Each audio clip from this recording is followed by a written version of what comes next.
Subscribe कीजिए अपने भक्ति चैनल डिवाइन स्टोरीज को और जुड़े रहे आध्यात्म से।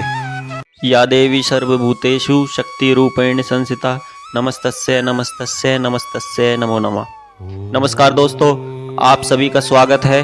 आज हम एक और कदम आगे बढ़ाएंगे और पाठ करेंगे श्री दुर्गा सप्तशती के द्वितीय अध्याय का।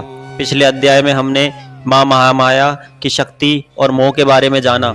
आज का यह अध्याय हमें सीधे देवी के उस प्रचंड और भयंकर स्वरूप से परिचित कराएगा जो सृष्टि के कल्याण के लिए प्रकट हुआ। यह अध्याय बताता है कि कैसे देवताओं की पुकार पर माँ दुर्गा का प्राकट्य हुआ। यह कथा उस माँ शक्ति के जन्म की है जो सभी देवताओं के तेज से मिलकर बनी और जिन्होंने महिषासुर जैसे महाबली असुर का वध किया। अपनी आंखें बंद करें, मन को एकाग्र करें और आज ही इस अद्भुत अध्याय के पाठ से देवी के प्राकट्य और उनके बल का अनुभव करें। दुर्गा सप्तशती द्वितीय अध्याय।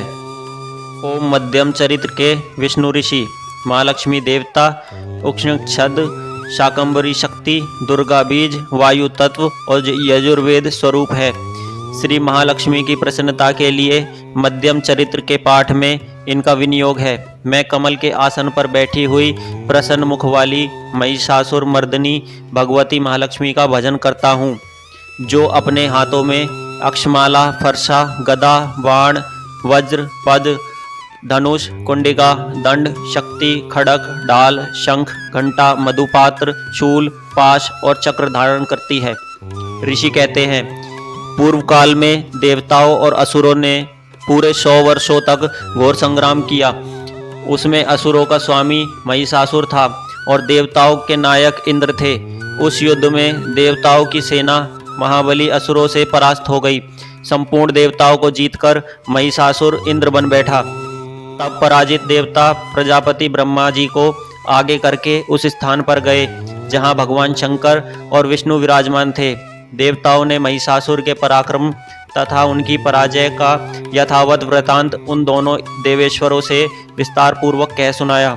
वे बोले, भगवान महिषासुर सूर्य, इंद्र, अग्नि, वायु, चंद्रमा, यम, वरुण तथा अन्य देवताओं के भी अधिकार छीनकर स्वयं ही उसका अधिष्ठाता बन बैठा है। उस दुरात्मा महिष ने समस्त देवताओं को स्वर्ग से निकाल दिया है। अब वे मनुष्यों की भांति पृथ्वी पर विचरते हैं। दैत्यों की यह सारी करतूत हमने आप लोगों से कह सुनाई है। अब हम आपकी शरण में आए हैं, उसके वध का कोई उपाय सोचिए। इस प्रकार देवताओं के वचन सुनकर भगवान विष्णु और शिव ने दैत्यों पर बड़ा क्रोध किया। उनकी भौहें तन गईं और मुंह टेढ़ा हो गया। तब अत्यंत कोप में भरे हुए चक्रपाणी श्री विष्णु के मुख से एक महान तेज प्रकट हुआ।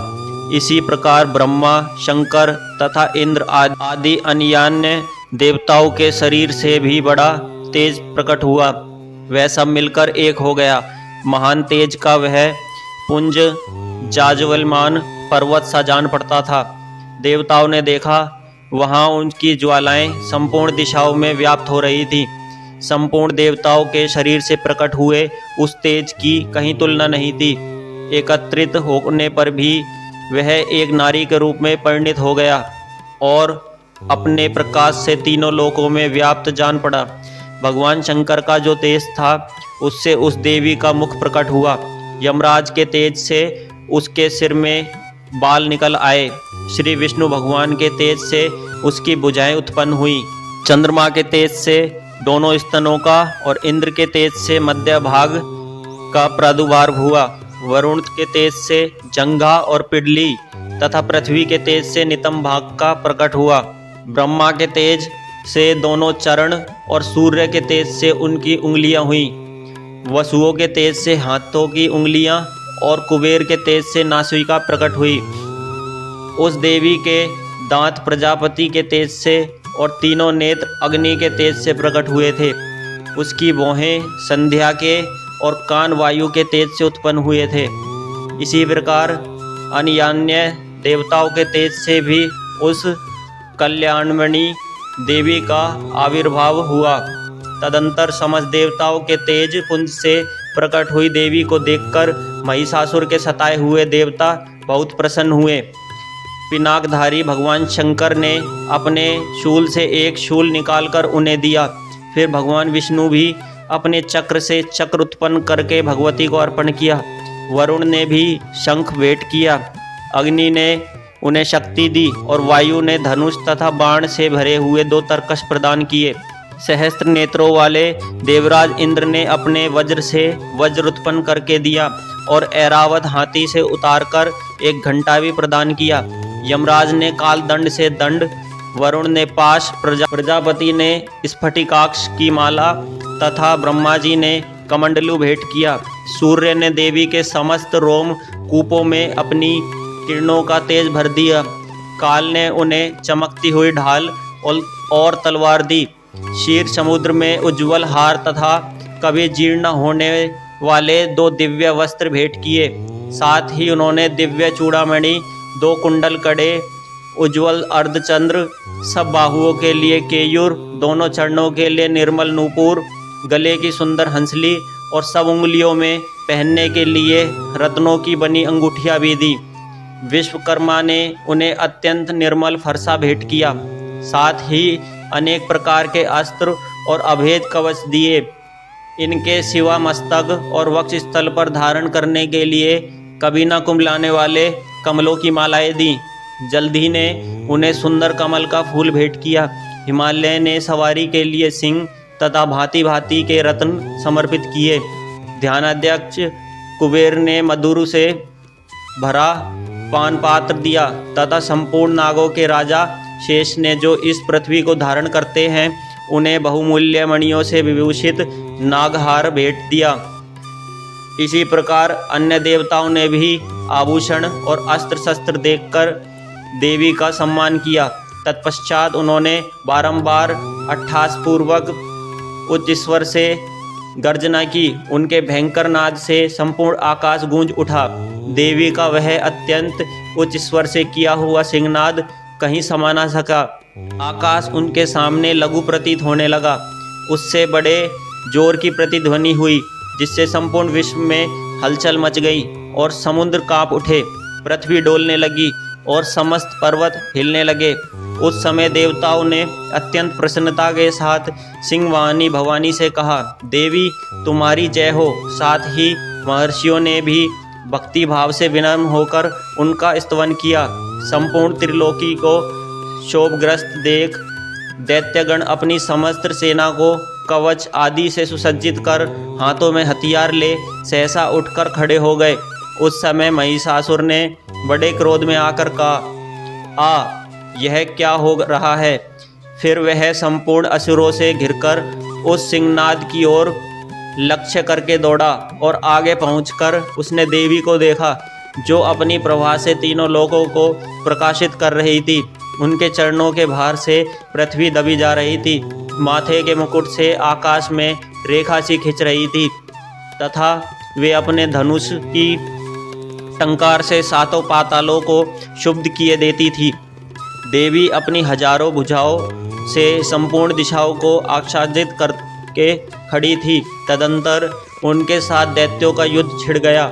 नाना प्रकार के अस्त्र शस्त्रों के प्रहार से संपूर्ण दिशाएं उद्यासित होने लगी। चिक्षुर नामक महान असुर महिषासुर का सेनानायक था। वह देवी के साथ युद्ध करने लगा। अन्य दैत्यों की चतुरंगिणी सेना साथ लेकर चामर भी लड़ने लगा। 60,000 रथियों के साथ आकर उर्दग नामक महादैत्य ने लोहा लिया। 1 करोड़ रथियों को साथ लेकर महाहनु नामक दैत्य युद्ध करने लगा, जिनके रोए तलवार के समान तीखे थे। वह असिलोमा नामक महादैत्य 5 करोड़ रथी सैनिकों सहित युद्ध में आ डटा। 60 लाख रथियों से घिरा हुआ बाष्कल नामक दैत्य भी उस युद्ध भूमि में लड़ने लगा। पारिवारत नामक राक्षस हाथी सवार और घुड़सवारों के अनेक दलों तथा 1 करोड़ रथियों की सेना लेकर युद्ध करने लगा। बिडाल नामक दैत्य 5 अरब रथियों से घिरकर लोहा लेने लगा। इनके अतिरिक्त और भी हजारों महादैत्य रथ, हाथी और घोड़ों की सेना साथ लेकर वहां देवी के साथ युद्ध करने लगे। स्वयं महिषासुर उस रणभूमि में कोटि कोटि सहस्त्र रथ, हाथी और घोड़ों की सेना से घिरा हुआ खड़ा दिखाई दिया। वे दैत्य देवी के साथ तोमर, भिंदीपाल, शक्ति, मूसल, खड्ग, परशु और पटेक्ष आदि अस्त्र शस्त्रों का प्रहार करते हुए युद्ध कर रहे थे। कुछ दैत्यों ने उन पर शक्ति का प्रहार किया, कुछ लोगों ने पाश फेंके तथा कुछ दूसरे खड्ग प्रहार करके देवी को मार डालने का उद्योग किया। देवी ने भी क्रोध में भरकर खेल खेल में ही अपने अस्त्र शस्त्रों की वर्षा करके दैत्यों के वे समस्त अस्त्र शस्त्र काट डाले। उनके मुख पर परिश्रम या थकावट का रंच मात्र भी चिन्ह नहीं था। देवता और ऋषि उनकी स्तुति करते थे और वे भगवती परमेश्वरी दैत्यों के शरीरों पर अस्त्र शस्त्रों की वर्षा करती रहीं। देवी का वाहन सिंह भी क्रोध में भरकर गर्दन के बालों को हिलाता हुआ असुरों की सेना में इस प्रकार विचरने लगा, मानो वनों में दावानल फैल रहा हो। रणभूमि में दैत्यों के साथ युद्ध करती हुई अंबिका देवी ने जितने निश्वास छोड़े वे सभी तत्काल सैकड़ों हजारों गणों के रूप में प्रकट हो गए और परशु, भिंदीपाल, खड्ग तथा पटिश आदि अस्त्रों द्वारा असुरों का सामना करने लगे। देवी की शक्ति से बढ़े हुए वे गण असुरों का नाश करते हुए नगाड़ा और शंख आदि बाजे बजाने लगे। उस संग्राम महोत्सव में कितने ही गण मृदंग बजा रहे थे। तदंतर देवी ने त्रिशूल से, गदा से, शक्ति की वर्षा से और खड्ग आदि से सैकड़ों महादैत्यों का संहार कर डाला। कितनों को घंटे के भयंकर नाद से मूर्छित करके मार गिराया। बहुत से दैत्यों को पाश से बांधकर धरती पर घसीटा। कितने ही दैत्य उनकी तीखी तलवार की मार से दो टुकड़े हो गए। कितने ही गदा की चोट से घायल हो धरती पर सो गए। कितने ही मूसल की मार से अत्यंत आहत होकर रक्त वमन करने लगे। कुछ दैत्य शूल से छाती फट जाने के कारण पृथ्वी पर ढेर हो गए। उस रणांगण में बाण समूहों की वृष्टि से कितने ही असुरों की कमर टूट गई। बाज की तरह झपटने वाले देव पीड़क दैत्यगण अपने प्राणों से हाथ धोने लगे। किन्हीं की बाहें छिन्न भिन्न हो गईं, कितनों की गर्दनें कट गईं। कितने ही दैत्यों के मस्तक कट कट कर गिरने लगे। कुछ लोगों के शरीर मध्यम भाग में ही विदीर्ण हो गए। कितने ही महादैत्य जांघें कट जाने से पृथ्वी पर गिर पड़े। कितनों को ही देवी ने एक बाँह, एक पैर और एक नेत्र करके दो टुकड़ों में चीर कर डाल दिया। कितने ही दैत्य मस्तक कट जाने पर गिरकर उठ जाते और केवल धड़के ही रूप में अच्छे अच्छे हथियार हाथ में ले देवी के साथ युद्ध करने लगते थे। दूसरे कबंद युद्ध के बाजों की लय पर नाचते थे। कितने ही बिना सिर के धड़ हाथों में खड्ग, शक्ति और रिष्टि लिए दौड़ते थे तथा दूसरे महादैत्य ठहरो ठहरो यह कहते हुए देवी को युद्ध के लिए ललकारते थे। जहाँ वह घोर संग्राम हुआ था वहाँ की धरती देवी के गिराए हुए रथ, हाथी, घोड़े और असुरों की लाशों से ऐसी पट गई थी कि वहाँ चलना फिरना असंभव हो गया था। दैत्यों की सेना में हाथी, घोड़े और असुरों के शरीरों से इतनी अधिक मात्रा में रक्तपात हुआ था कि थोड़ी ही देर में वहाँ खून की नदियाँ बहने लगी। जगदम्बा ने असुरों की विशाल सेना को क्षण भर में नष्ट कर दिया। ठीक उसी तरह जैसे तृण और काठ के भारी ढेर को आग कुछ ही क्षणों में भस्म कर देती है, और वह सिंह भी गर्दन के बालों को हिला हिलाकर जोर जोर से गर्जना करता हुआ दैत्यों के शरीरों से मानो उनके प्राण को चुने लेता था। वहाँ देवी के गणों ने भी उस महादैत्यों के साथ ऐसा युद्ध किया जिससे आकाश में खड़े हुए देवतागण उन पर बहुत संतुष्ट हुए और फूल बरसाने लगे। इस प्रकार श्री मार्कंडेय पुराण में सावर्णिक मनवंतर की कथा के अंतर्गत देवी महामात्य में महिषासुर की सेना का वध नामक दूसरा अध्याय पूरा हुआ। तो दोस्तों, यह था दुर्गा सप्तशती के द्वितीय अध्याय का पाठ। इस अध्याय ने हमें सिखाया कि जब भी धरती पर अधर्म और अन्याय बढ़ता है तब धर्म की रक्षा के लिए और बुराई के नाश के लिए दिव्य शक्ति का जन्म होता है। माँ दुर्गा का यह स्वरूप हमें यह विश्वास दिलाता है कि अंत में सत्य की ही विजय होती है। हम आशा करते हैं कि इस पवित्र पाठ ने आपके हृदय को शांति और आपके जीवन को सकारात्मक ऊर्जा से भर दिया होगा। इस अध्याय का पाठ हमें यह भी बताता है कि हर बुराई का अंत करने के लिए हमें एकजुट होकर प्रयास करना चाहिए। अगर आपको यह वीडियो पसंद आई हो तो इसे लाइक करें, शेयर करें और ऐसे ही भक्तिमय वीडियो को देखने के लिए हमारे चैनल को सब्सक्राइब करें। जय माँ दुर्गा।